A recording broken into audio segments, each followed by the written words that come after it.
In computer networking, peering is a voluntary interconnection of administratively separate Internet networks for the purpose of exchanging traffic between the users of each network. The pure definition of peering is settlement-free, bill and keep, or sender keeps all, meaning that neither party pays the other in association with the exchange of traffic. Instead, each derives and retains revenue from its own customers. An agreement by two or more networks to peer is instantiated by a physical interconnection of the networks. An exchange of routing information through the Border Gateway Protocol (BGP) routing protocol and, in some special cases, a formalized contractual document. Occasionally the word peering is used to describe situations where there is some settlement involved. In the face of such ambiguity, the phrase settlement-free peering is sometimes used to explicitly denote pure cost-free peering. How peering works. The Internet is a collection of separate and distinct networks referred to as autonomous systems, each one operating under a common framework of globally unique IP addressing and global BGP routing. The relationships between these networks are generally described by one of the following three categories: transit, or pay. The network operator pays money, or settlement, to another network for Internet access, or transit. Peer, or swap. Two networks exchange traffic between their users freely, and for mutual benefit. Customer, or sell. A network pays another network money to be provided with Internet access. Furthermore, in order for a network to reach any specific other network on the Internet, it must either sell transit or Internet access service to that network, making them a customer. Peer directly with that network, or with a network which sells transit service to that network, or pay another network for transit service, where that other network must in turn also sell, peer, or pay for access. The Internet is based on the principle of global reachability, sometimes called end-to-end reachability, which means that any Internet user can reach any other Internet user as though they were on the same network. Therefore, any Internet-connected network must by definition either pay another network for transit, or peer with every other network which also does not purchase transit. Motivations for peering. Peering involves two networks coming together to exchange traffic with each other freely, and for mutual benefit. This mutual benefit is most often the motivation behind peering, which is often described solely by reduced costs for transit services. Other less tangible motivations can include increased redundancy, by reducing dependence on one or more transit providers, increased capacity for extremely large amounts of traffic, distributing traffic across many networks, increased routing control over your traffic, improved performance, attempting to bypass potential bottlenecks with a direct path, improved perception of your network, being able to claim a higher tier, ease of requesting for emergency aid from friendly peers. Physical interconnections for peering. The physical interconnections used for peering are categorized into two types. Public peering, interconnection utilizing a multi-party shared switch fabric such as an Ethernet switch. Private peering, interconnection utilizing a point-to-point link between two parties. Public peering. Public peering is accomplished across a layer 2 access technology, generally called a shared fabric. At these locations, multiple carriers interconnect with one or more other carriers across a single physical port. Historically, public peering locations were known as network access points, NAPs. Today they are most often called exchange points or Internet exchanges, IXP. Many of the largest exchange points in the world can have hundreds of participants. and some span multiple buildings and colocation facilities across a city. Since public peering allows networks interested in peering to interconnect with many other networks through a single port, it is often considered to offer less capacity than private peering, but to a larger number of networks. Many smaller networks, or networks which are just beginning to peer, find that public peering exchange points provide an excellent way to meet and interconnect with other networks which may be open to peering with them. Some larger networks utilize public peering as a way to aggregate a large number of smaller peers, or as a location for conducting low-cost trial peering, without the expense of provisioning private peering on a temporary basis. While other larger networks are not willing to participate at public exchanges at all, a few exchange points, particularly in the United States, are operated by commercial carrier-neutral third parties, which are critical for achieving cost-effective data center connectivity. Private peering. Private peering is the direct interconnection between only two networks across a layer 1 or 2 medium that offers dedicated capacity that is not shared by any other parties. Early in the history of the Internet, many private peers occurred across telco-provisioned SONET circuits between individual carrier-owned facilities. Today, most private interconnections occur at carrier hotels or carrier-neutral colocation facilities, where a direct cross-connect can be provisioned between participants within the same building, usually for a much lower cost than telco circuits. Most of the traffic on the Internet, especially traffic between the largest networks, occurs via private peering. However, because of the resources required to provision each private peer, many networks are unwilling to provide private peering to small networks, or to new networks which have not yet proven that they will provide a mutual benefit peering agreement. Throughout the history of the Internet, there have been a spectrum of kinds of agreements between peers, ranging from handshake agreements to written contracts as required by one or more parties.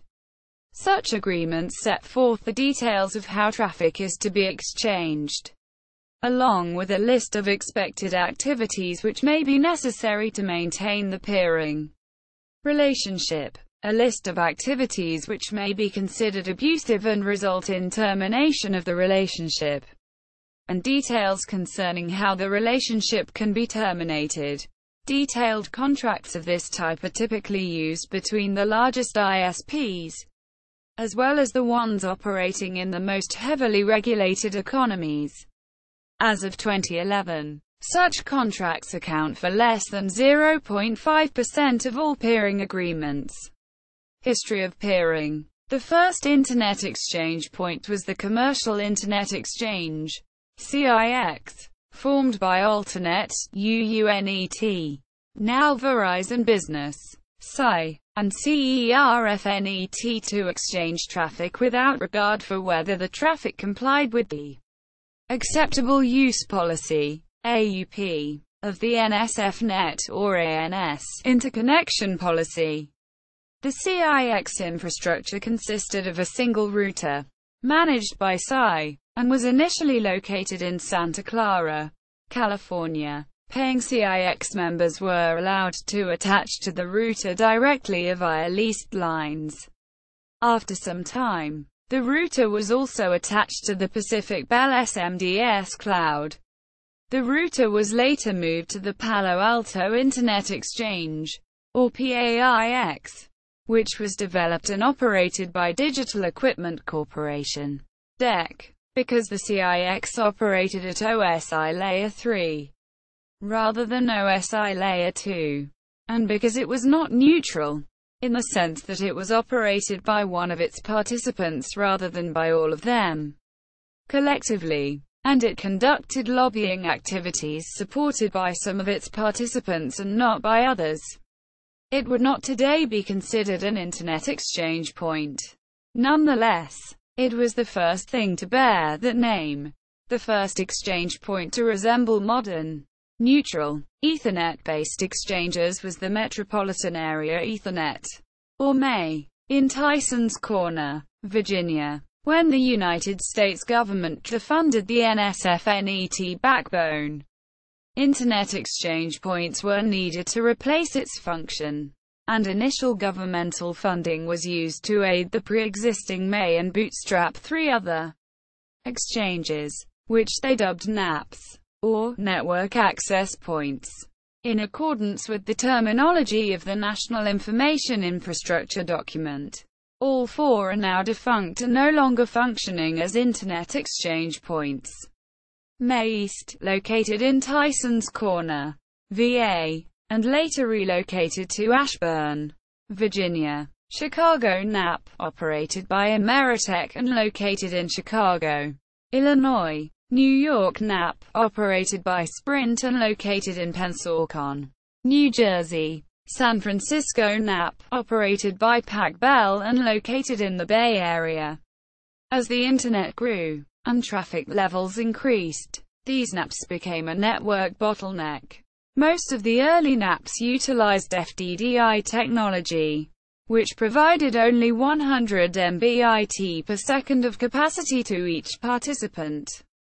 Some of these exchanges upgraded to ATM technology, which provided OC3, 155 Mbit per second, and OC12, 622 Mbit per second, of capacity. Other prospective exchange point operators moved directly into offering Ethernet technology, such as Gigabit Ethernet, 1000 Mbit per second, which quickly became the predominant choice for Internet exchange points due to the reduced cost and increased capacity offered. Today, almost all significant exchange points operate solely over Ethernet, and most of the largest exchange points offer 10, 40, and even 100 gigabit service.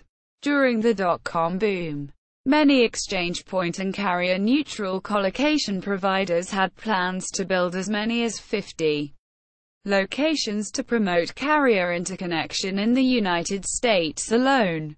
Essentially all of these plans were abandoned following the dot-com bust, and today it is considered both economically and technically infeasible to support this level of interconnection among even the largest of networks.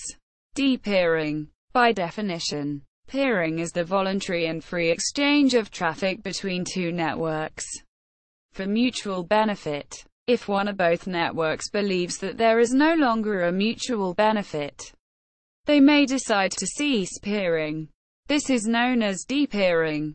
Some of the reasons why one network may wish to de-peer another include a desire that the other network pay settlement, either in exchange for continued peering or for transit services, a belief that the other network is profiting unduly from the no-settlement interconnection, concern over traffic ratios, which is related to the fair sharing of cost for the interconnection, a desire to peer with the upstream transit provider of the peered network, abuse of the interconnection by the other party, such as pointing default or utilizing the peer for transit, instability of the peered network, repeated routing leaks, lack of response to network abuse issues, etc. The inability or unwillingness of the peered network to provision additional capacity for peering. The belief that the peered network is unduly peering with your customers. Various external political factors, including personal conflicts between individuals at each network. In some situations, networks which are being de-peered have been known to attempt to fight to keep the peering by intentionally breaking the connectivity between the two networks when the peer is removed, either through a deliberate act or an act of omission.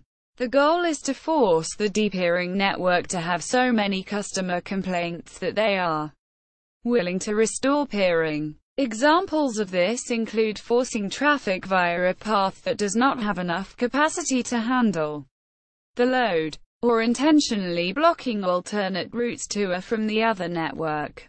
Some very notable examples of these situations have included BBN Planet vs Exodus Communications, CNET vs Cable and Wireless, AOL Transit Data Network, ATDN vs Cogent Communications, Teleglobe vs Cogent Communications, France Telecom vs Cogent Communications, France Telecom, Wanadu vs Proxad, Free, Level 3 Communications vs XO Communications, Level 3 Communications vs Cogent Communications, Telecom, Telefonica, IMSAT, Prima vs CABASE, Argentina, Cogent Communications vs Telesnera, Sprint Nextel vs Cogent Communications, SFR vs OVH, the French ISP, Free, vs YouTube, Modern Peering, Donut Peering Model. The donut peering model describes the intensive interconnection of small and medium-sized regional networks that make up much of the Internet. Traffic between these regional networks can be modeled as a toroid, with a core, donut hole, that is poorly interconnected to the networks around it. As detailed above, some carriers attempted to form a cartel of self-described Tier 1 networks, nominally refusing to peer with any networks outside the oligopoly, seeking to reduce transit costs. Connections between regional networks bypass those core networks. Data takes a more direct path, reducing latency and packet loss. This also improves resiliency between consumers and content providers via multiple connections in many locations around the world. In particular during business disputes between the core transit providers. Multilateral peering. While more attention is paid to bilateral peering, and bilateral peering agreements numerically predominate, the majority of BGPs as adjacencies are more likely the product of multilateral peering agreements. In multilateral peering, an unlimited number of parties agree to exchange traffic on common terms, using a single agreement that they all accede to, and using a route server and route reflector, which differ from looking glasses in that they serve routes back out to participants, rather than just listening to inbound routes, to redistribute routes via a BGP hub and spoke topology, rather than a partial mesh topology. The two primary criticisms of multilateral peering are that it breaks the shared fate of the forwarding and routing planes, since the layer 2 connection between two participants could hypothetically fail while their layer 2 connections with the route server remained up, and that they force all participants to treat each other with the same undifferentiated routing policy. The primary benefit of multilateral peering is that it minimizes configuration for each peer, while maximizing the efficiency with which new peers can begin contributing routes to the exchange. While optional multilateral peering agreements and route servers are now widely acknowledged to be a good practice, mandatory multilateral peering agreements, MMLPAs, have long been agreed to not be a good practice. Peering locations. The modern Internet operates with significantly more peering locations than at any time in the past, resulting in improved performance and better routing for the majority of the traffic on the Internet. However, in the interests of reducing costs and improving efficiency, most networks have attempted to standardize on relatively few locations within these individual regions where they will be able to quickly and efficiently interconnect with their peering partners. List of Internet exchange points by continent. Exchange points. The largest exchange points in the world are UCIX in Frankfurt, AMSIX in Amsterdam, Links in London, the Moscow Internet Exchange, Equinox Ashburn in Washington, D.C., and JPNAP in Tokyo. The United States. with a historically larger focus on private peering and commercial public peering, has much less traffic visible on public peering switch fabrics compared to other regions that are dominated by non-profit membership exchange points. Collectively, the many exchange points operated by Equinix are generally considered to be the largest, though traffic figures are not generally published. Other important but smaller exchange points include LIPEX and LONAP in London, NYIIX in New York, and NAP of the Americas in Miami. URLs to some public traffic statistics of exchange points include peering on BGP. A great deal of the complexity in the BGP routing protocol exists to aid the enforcement and fine-tuning of peering and transit agreements. BGP allows operators to define a policy that determines where traffic is routed. Three things commonly used to determine routing are local preference, multi-exit discriminators, MEDs, and as path. Local preference is used internally within a network to differentiate classes of networks. For example, a particular network will have a higher preference set on internal and customer advertisements.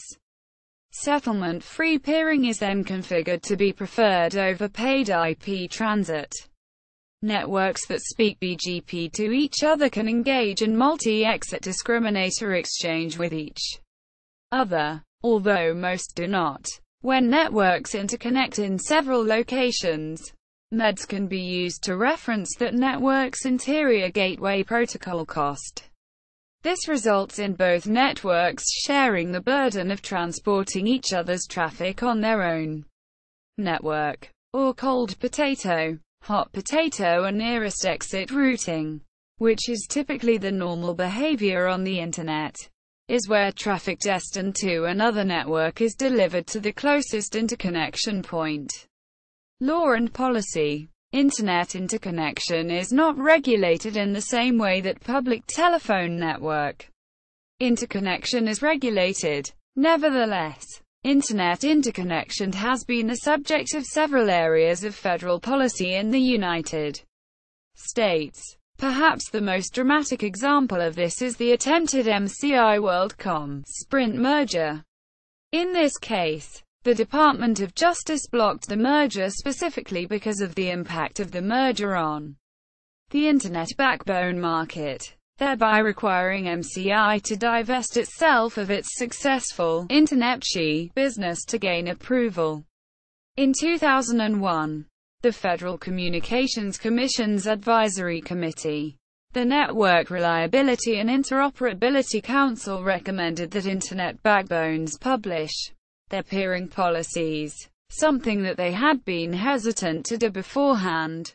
The FCC has also reviewed competition in the backbone market in its Section 706 proceedings, which review whether advanced telecommunications are being provided to all Americans in a reasonable and timely manner. Finally, Internet interconnection has become an issue in the international arena under something known as the International Charging Arrangements for Internet Services, ICAIS.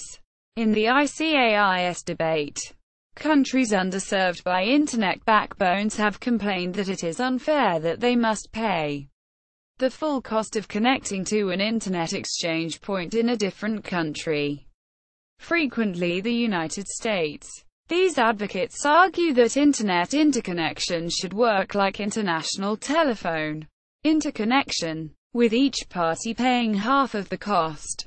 Those who argue against ICAIS point out that much of the problem would be solved by building local exchange points. A significant amount of the traffic, it is argued, that is brought to the US and exchanged then leaves the US, using US exchange points as switching offices but not terminating in the US. In some worst-case scenarios, traffic from one side of a street is brought all the way to a distant exchange point in a foreign country, exchanged, and then returned to another side of the street. Countries with liberalized telecommunications and open markets, where competition between backbone providers occurs, tend to oppose ICAIS. See also autonomous system, Tier 1 network, Internet Exchange Point, Border Gateway Protocol, BGP, Default Free Zone, Interconnect Agreement, Internet Traffic Engineering, Net Neutrality, North American Network Operators Group, NANOG, Vendor Neutral Data Center, Peering DB, a free database of peering locations and participants.